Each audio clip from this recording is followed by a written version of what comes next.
All right, look, we're already laughing. Today is Thursday, October 19th. It's the TED Show, your episode 47. Episode 47. Hopefully that's a lucky number. It is a lucky number. I love sevens, I love fours, so I think we're golden. And I am with my guest, Johnathan Lee Iverson. And that's Johnathan with a John, which we're going to talk about in a minute because I think I misspelled it 25 times. And obviously he is dressed to the nines today, guy. I'm kind of feeling like I slummed it in I'm slumming it in my brown jacket. I mean, I got this brown tweed jacket on, and you got the double-breasted vest and the tie, and I don't know what's happening. Anyway, so welcome, Johnathan, and you guys let me know if you can hear us, please. That would be so helpful. Make sure we don't go sideways today, and by that I mean physically sideways. Sometimes it goes like that. So Johnathan and I sort of met, but this was at a big event where you were having the launch of Opera del Sol, which we'll talk about. Nicole Dupre is a friend of mine, and I was here for that. And you are part of that. You're the artistic director. Yes. Which is amazing. And he also has this voice that's booming. So I'm not as worried about it, but I would love your input to make sure that you can hear him. So, and also to make sure you can see us, because sometimes that happens too. So please, please, please let me know. I see Nicole just got on and a few other people. So Nicole, hello. Check on us. Make sure you can hear us. Man, I thought I'd be the one today, but apparently he's totally outdressed me. So give us a little bit of background, and we'll talk. We'll eventually get to Opera del Sol, but if anybody's read your bio, yes, that took me lots of edits to try to get it down enough so I could get it onto Instagram, because there's so much that you have done over your career, and your career wasn't in opera before. You had a whole long career with The Greatest Show on Earth. I want you to talk about that. But give them a little bit, thanks Nicole, she said we sound awesome. Give them a little bit of background on you. Because you don't look old enough to have worked that long. And we got to talk about Barbara Walters too at some point. Yeah, it's genetic.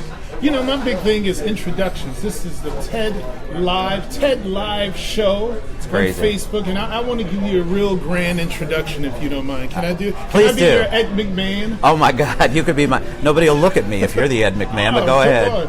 Ladies and gentlemen, children of all ages, welcome to Live at the Citrus Club. It's the TED Show.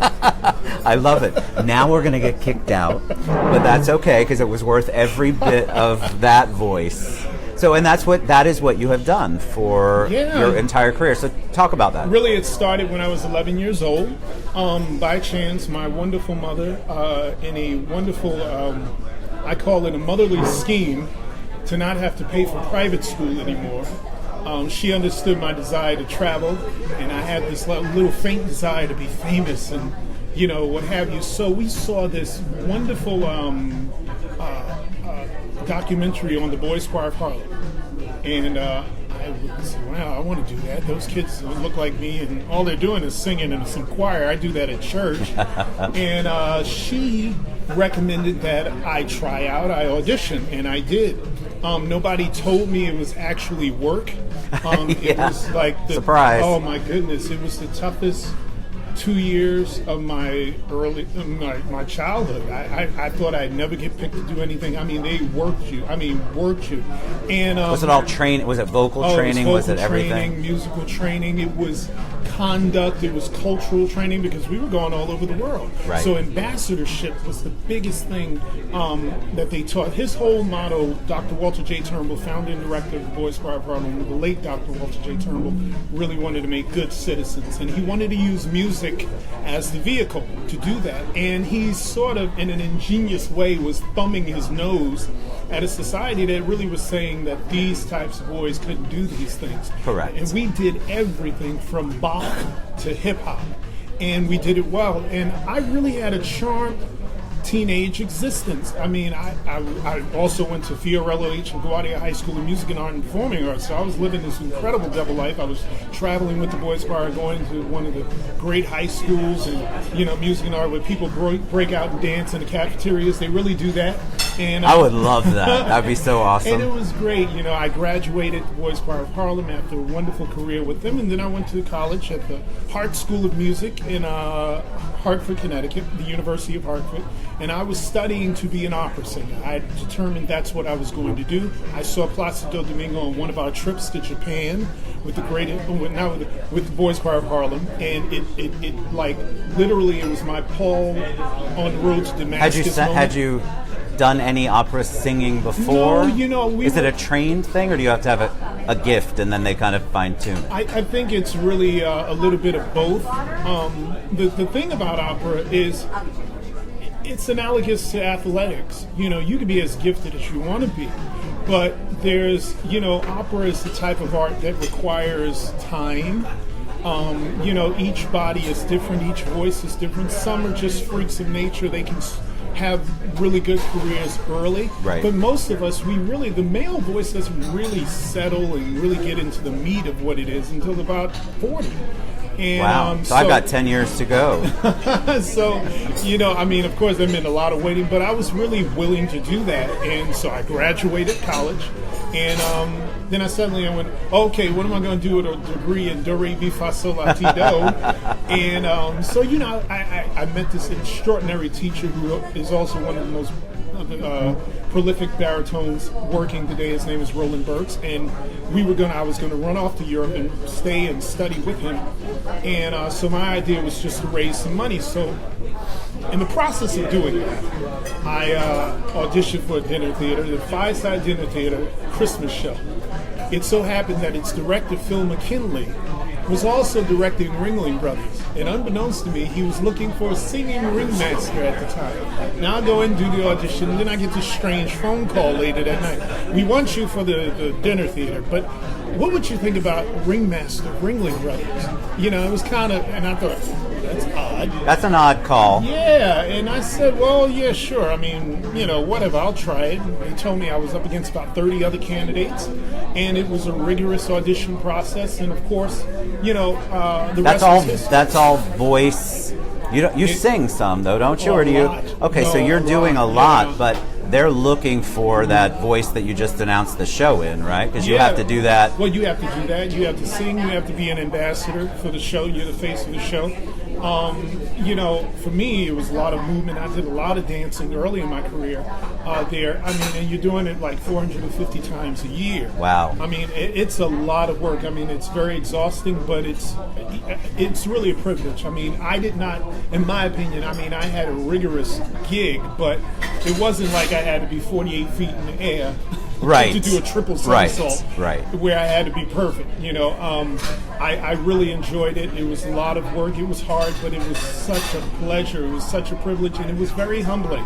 Because I came from the opera theater background. Right. So sometimes we theater folks think we're the bee's knees. We're the bit. The creme de la creme. But you know what? Every knee must bow and every tongue must confess. Circus, I can say it, having been involved in it for almost 2 decades. The circus arts, it's the highest any human being can get when it comes to artistry, because when your art might cost you your life, you operate differently. Correct. Yeah. And I would imagine that at any moment that could happen. Yeah. But it sounds like along your path, you have been, I'll use the word blessed, with people who come into your life and it's something maybe you didn't plan for, but all of a sudden it's yours. Nothing I've ever done has been planned. Even getting to college, how I got to college was not planned, because I will admit right here, I was a mediocre student in high school, not because I couldn't do the work, I was just lazy. Right. And I sort of knew what I wanted to do, so I kind of shut off. And also, remember, I was in Boys Choir of Harlem, so I was around males my entire junior high school, elementary.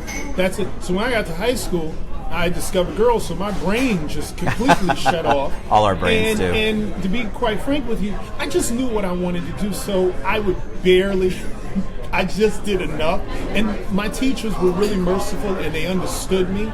And they were very kind to me, and they would say to me, listen, we know you could do the work, and look, I'll give you this passing grade if you could go and pass this particular test. And Right. they were very kind to me, but it was due to a wonderful teacher, actually the head of the Alumni Association at my high school, Connie Boykin. She gave me an application for the Hadar Foundation, which was funded by a wonderful, generous gentleman by the name of Richard Hadar, who's a real estate mogul out in New York, and he created this organization to fund artists, young budding artists. And she said, listen, try this out, and I did, and he facilitated me going to college. And also the Hart School of Music was very generous, and they gave me scholarship money, so I actually got in on my voice. But I think, talent's obviously so much of it. Determination is a lot of it. Blessings along the way, whatever your beliefs are a huge part of it. We were talking on one of the shows recently. There's so much of the arts are going in downtown. I'll use that as an example, like in the Paramore district. And you're a living example of how important that can be when you have arts that you normally wouldn't have access to in your city, in the inner city, and it totally changed your life. It was transformative. I mean, and to be quite frank with you, I wasn't the boy in the hood case. I really came from a wonderful home, even though it was just my mother and my brother and I. We really had a great life. We lived on Central Park West, and my mother, she told me, she said, listen, I wanted to make sure you lived in a really good neighborhood because I want you to enjoy a diversity of things. I want you to enjoy a diversity of people, and I want you to have access. And also, she was from the South. My mother's a Southern Belle, so she's like, listen, I love that. I don't believe that human beings were meant to grow around concrete, so I need a tree, you need grass, you need those things, and she was absolutely right. Harlem was where I got my education, and of course, when I was growing up, Harlem isn't the Starbucks Bank of America that it is now. It's so different up there. I was born in Northeast Jersey. We used to, Harlem, that was a whole nother. But even like Park Slope and parts of Brooklyn, which are now even passé in the whole growing nouveau riche thing.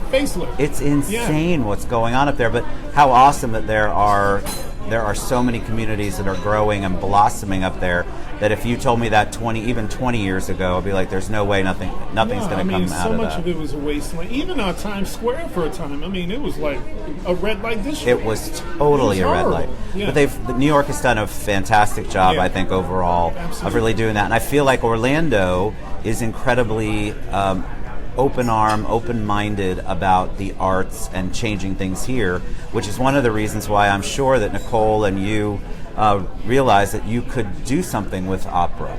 Because when people think of opera, a lot of people don't think of opera. No. So, and they don't mean it. It's just that, first of all, it can be intimidating. Yeah. It's usually sung in a different language. Most people don't go to foreign films, so imagine going to a live musical but there's so much rich creativity in opera, and the fact that you all are creating or have created a program that is going to not exploit that, but give that to the people. So talk about Opera del Sol. Opera del Sol, of course, is birthed from the wonderful imagination of, I call her the Empress of Orlando. She is the Empress of Orlando. We love you, Nicole. Nicole Dupre, and she's one of these fantastic 40 under 40 people she's like all things Orlando, and she moves at the speed of light. In stilettos. So she sure does. She looks great, though. Yeah, it's really impressive. And, to be quite frank with you, I'm hard to impress. I've spent 18 years where my co-workers were 5'10" elephants. So I'm not really impressed with much. But when she approached me about it, it was like something awakened in me, honestly, because I thought, my goodness, this is a wonderful opportunity to first be a part of something special in this new town for me. And the way her approach was so authentic, and she's been following through ever since, she brought it to me and really offered me the position of artistic director, and I blinked a few times because I thought maybe she's crazy. But she said, a little bit. She said, I want you as artistic director because of your background, because we're going to do something new. And what I like about it is what we're attempting to do with Opera del Sol is to change the narrative of opera. It's not so much that you know, people are often, we mystify, romanticize, even dehumanize the things we don't understand. Right. And so I think, and I think Nicole would agree, and I think a lot of people in the classical music and performing arts industry would agree that in many respects, it really comes down to how we've packaged and marketed our craft to people. Absolutely. These are beautiful crafts, and it goes beyond just the strenuous dynamics of the art. But, you know, these stories are wonderful. They're timeless. They are. You know, that's why the music's still around. And so, you know, the great opportunity we have, especially me as an artistic director, and Nicole with her great imagination, is that we want to really make opera accessible to a multi-generational, multi-ethnic audience of the 21st century, and we really believe we can. We really believe we can reimagine some of the great classics. We can unearth some modern classics. We can probably create some of our own. And that's why we want to take opera beyond the opera house and beyond the concert hall. We want to bring it to you and showcase it in, you know, uncommon venues around the city where people can actually come and really get a taste of it and see it and really find out, you know what, my goodness, I may actually relate to this story. Or, wow, I never thought of, let's say, Othello being rendered in this fashion. Correct. You know, that's what we want for people because, you know, listen, the arts are, their impact on society is without question, both personally to the individual, fiscally. We know it's a major asset to Absolutely. any society.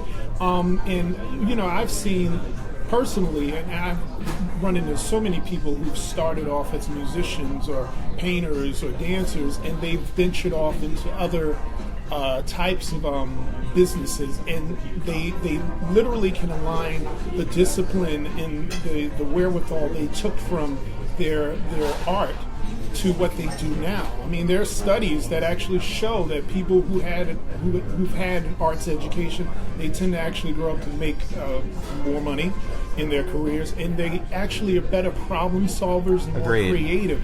And I think for me, socially, the arts, one of the things that I always loved about the arts, the thing I really recognized when I was in high school, and I recognized especially when I was in The Greatest Show on Earth, was that the arts has a way of connecting humanity and almost causing you to forget all of those nonsensical things we conjure, like race and sex and class and who somebody's going to bed with and what country they're from. One of the things I always used to quip about the circus is when you're 48 feet in the air and you're trying to do a triple somersault, I can guarantee you that trapeze artist does not care what language that catcher speaks. Correct. Or who they go to bed with. They just want to be caught. They just want to be caught. And so that to me is what the arts does. I don't even remember bullying when I was in high school. I don't, because I think we were so busy, and I think because everybody had their own superpowers, so to speak. Correct. You could appreciate this kid, that kid over there, and just really be enthralled with, man, you can do that. That's amazing. And all the other stuff went out the window because you were so into what they could do. And so I think the arts, I think it would really do something about the rise in bullying around the country. If the focus is on the talents versus what is going on the playground or the schoolyard, and you're actually there focusing on, okay, Johnathan has this talent, Ted has this talent, we haven't figured that out yet. Tim Rickey just said very wise. That was actually what you just said was amazing. Oh, thank you. But if we could get that, and that's why they've pulled them out of the schools. So many arts programs have been pulled out. So the fact that our communities, and we are blessed to live in a community, Orlando is just so behind the arts. And so we live in a community where they are trying to put it back in the neighborhoods. They're trying to make it something that is outside of the schools, because the schools are not willing or able, whichever your belief is, but it's still not there, and the kids aren't getting them. And so to have them in your neighborhood, to have them around town where you can access them and get into them is such a huge thing. I mean, I believe Orlando is such a hub for things like this. I don't know where else you would launch an Opera del Sol. Right. Where are you going to launch that? I mean, I think the concept is so unique, and I think it's brave and creative, and I think that what you've written for the launch, talk about Opera Wars, because that, Tim, when Nicole first told me about it, I looked and I thought, wow, that is so amazing. How are you going to pull that off? Yeah. So tell them a little bit about Opera Wars, because the launch is the 17th, Actually, 17th, 17th and 18th. 18th, we're open to launch in the Brevard County, and that's November 17th and 18th, and November 24 and 25 here in Orlando. And so this is something you've written. Well, Nicole conceived it. She conceived it. She told me her ideas, and Nicole's she wears many hats. Among them is she's a spy, because I believe she that. started rummaging through. I guess she saw a lot of writings. I've written for the Huffington Post. I'm a huge boxing fan, and so I write for boxing.com. And I've written several articles and profiles on individuals during my time at the circus. So she noticed I could write, and she just came out of the door and said, you should write the script. And before I can go, she moves like this. Oh, yeah. And, she moves like lightning. So I said, oh, okay. And I was really nervous about it. And I, but she was so supportive.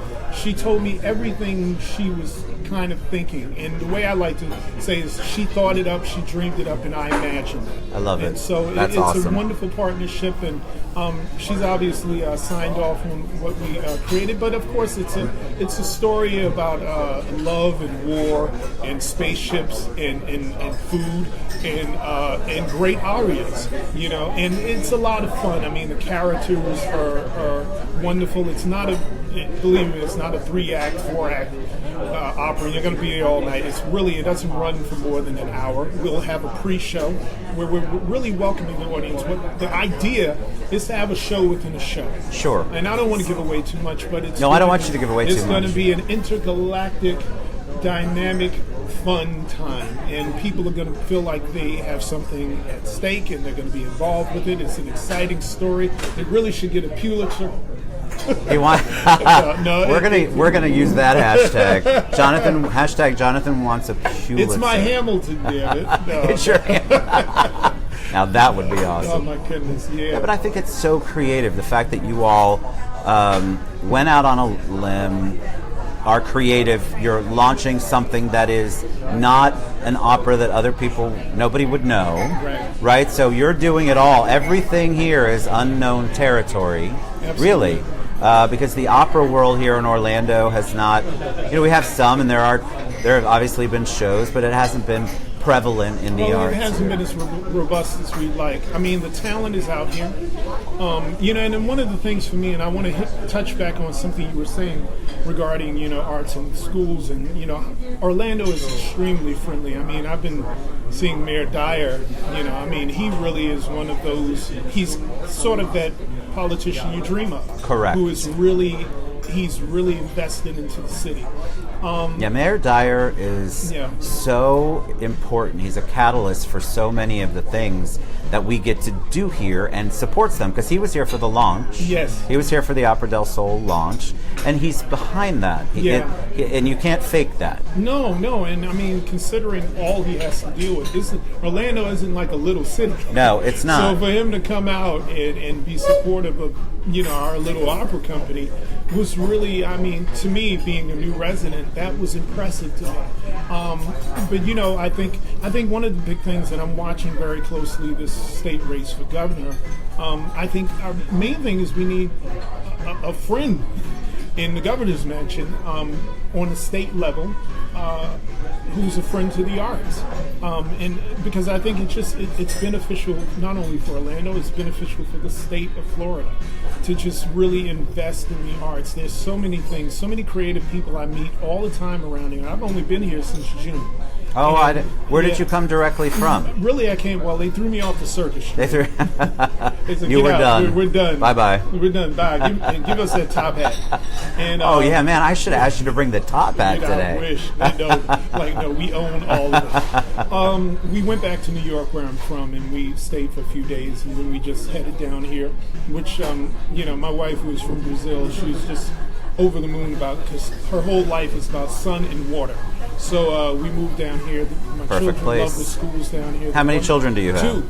How old are they? 12 and 8. My daughter's 8, but she's going on 27. Most daughters are. Fabulous. I love it. But, they love it, and the family loves it, and we're really having a great time. We actually enjoyed it. So we actually got to volunteer for Orlando,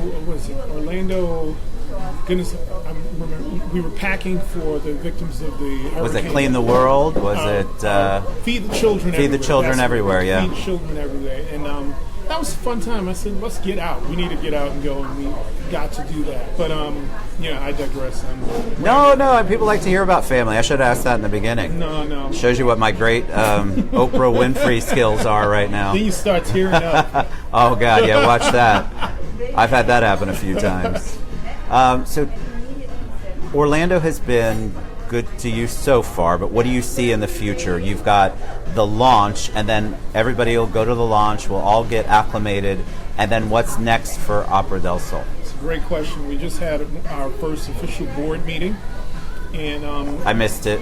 I love you all. I'm sorry. And I really got to see, we have a fabulous board.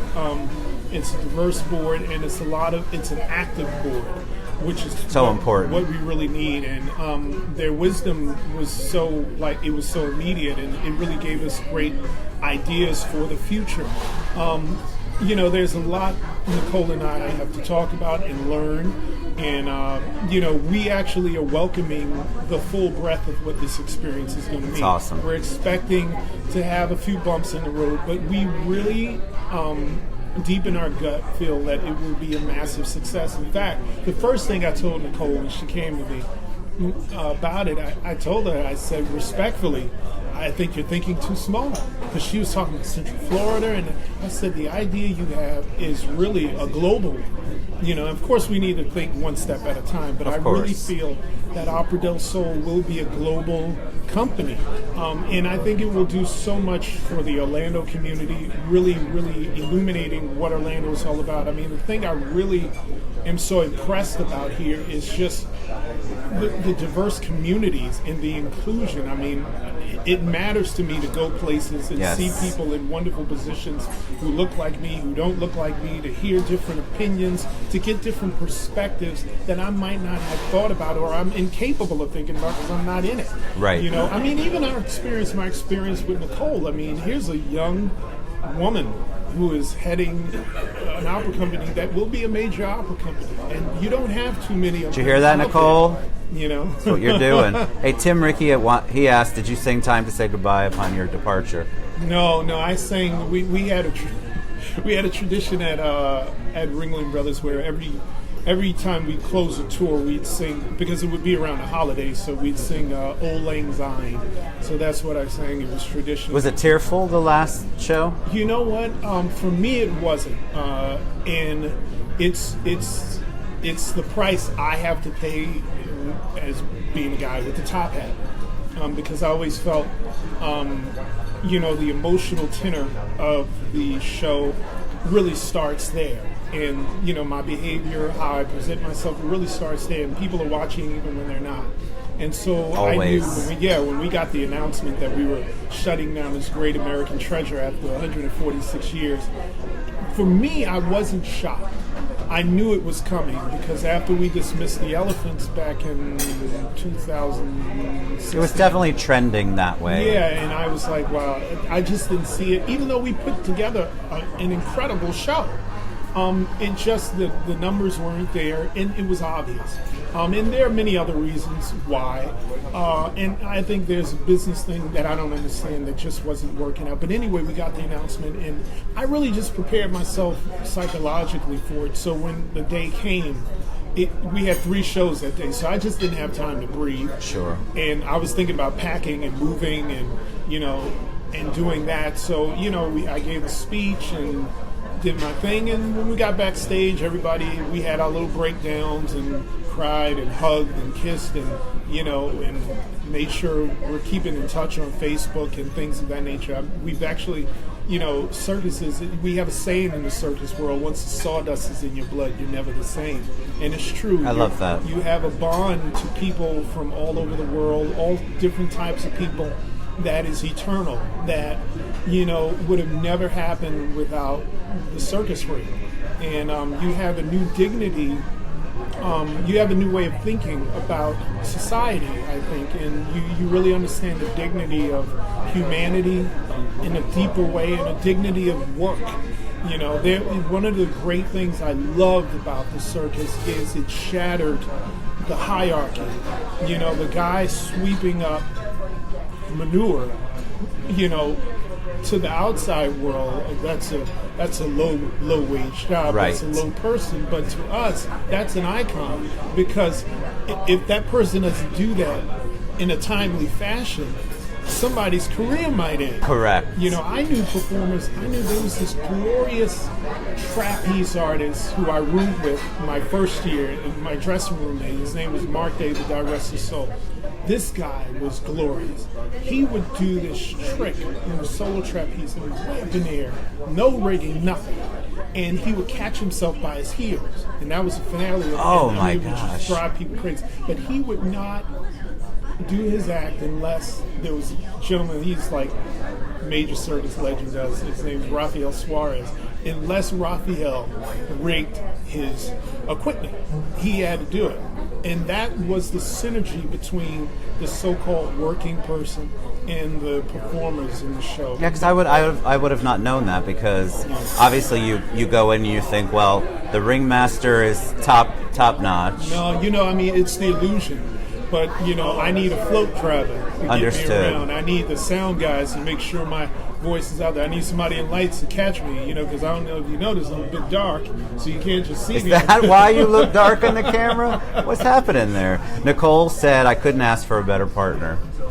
She's being very sweet. She loves She is you, sweet. and you can tell your partnership. There's that the camaraderie and the respect's palpable. Well, I which was is awesome. trained to meet a person like Nicole, because I one of the great things about having been in the circus is I was exposed to a lot of women of industry. One of the great things about that particular field is that it was nothing to see women owning shows, managing, running, and my wife included. My wife was production manager for the show for about 3 to 4 years, so she ran my life 24 hours, 7 days a week with And benefits. how much has changed? Not much. Okay, I was gonna she say. just doesn't get the same benefits. But it was funny, and I in my meeting with Nicole, I really let her know that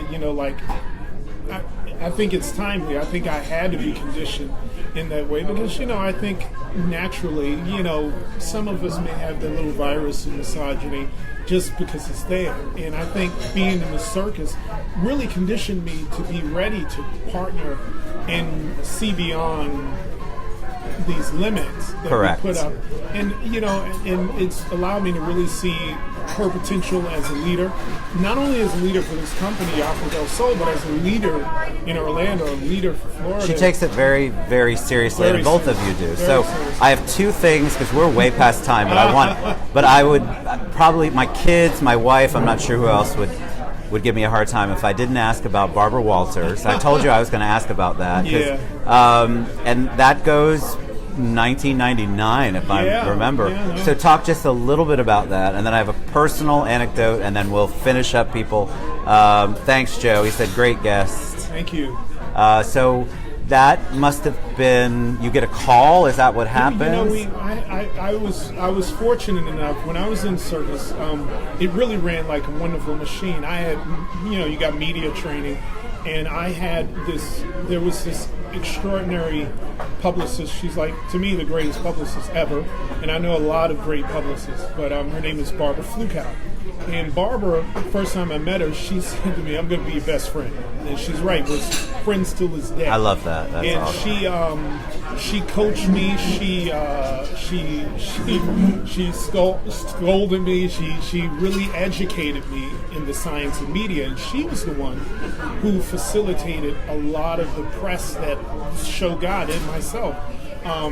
Today's show, late night show, when Jay Leno was on it. And yeah, you've got. I mean, your resume has a lot of those. And that's all. A lot of that is Barbara Fluke, and she facilitated the Barbara Walters bit. I mean, I remember when she first came to me about it, and it was kind of like a Twilight Zone moment. I'm like, huh?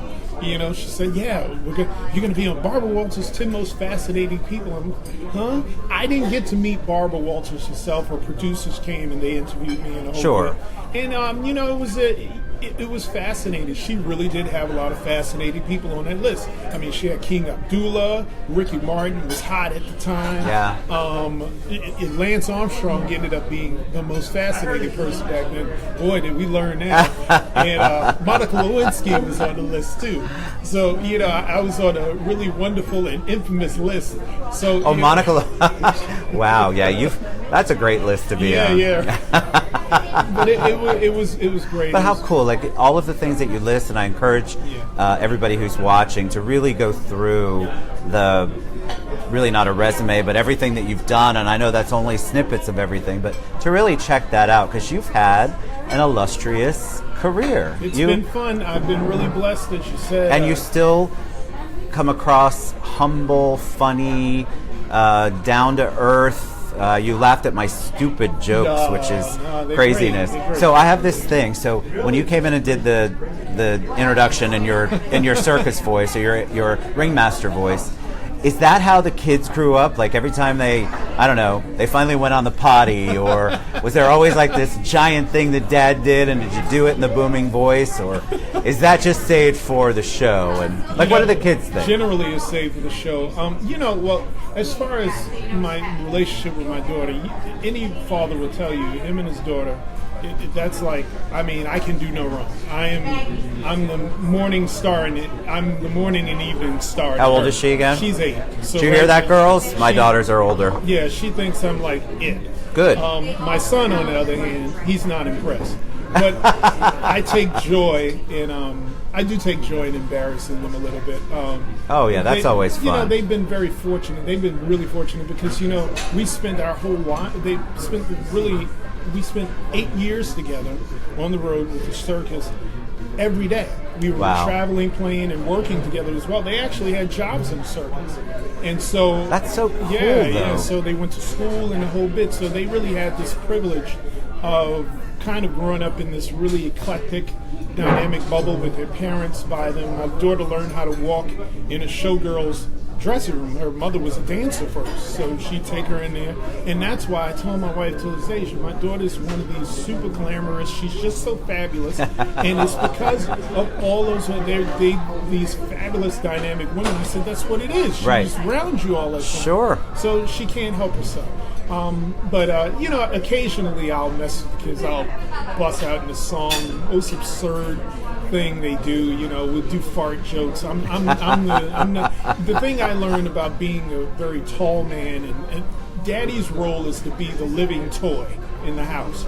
Absolutely. And, you know, they really they take full advantage of that. So yeah, we have a lot of fun. I'm glad. Well, you have been absolutely a joy to have on. Thank you. I appreciate you coming on. Honestly, look at this guest I have. I mean, I'm so blessed. Every day I get to talk to amazing people, but your story is so awesome. And so we want to give them, it's operadelssoul.org. That's right, operadelssoul.org. And I'll post all of that later, and I know Nicole is good about sharing as well. You've been awesome. Thank you. Please. You know, I want you all to remember, we actually have a show coming up called Bon Appetit. It's talk about that. Julia Child. So that actually premieres October 26th and 27th at the Publix Apron Cooking School. So October Very cool. 26th We'll and post that on the 27th. site too. Dalton Sexton says Johnathan is the best ringmaster ever. That's my buddy. So we appreciate you guys. We love you. Thank you so much for tuning in. And now we're going to do the usual guest thing where Jonathan's going to get up. He's so tall he can just reach across and hit the finish button. Thank you guys so much. We love you. We love you very much. See you tomorrow. All right, and we're out. Got to hit it.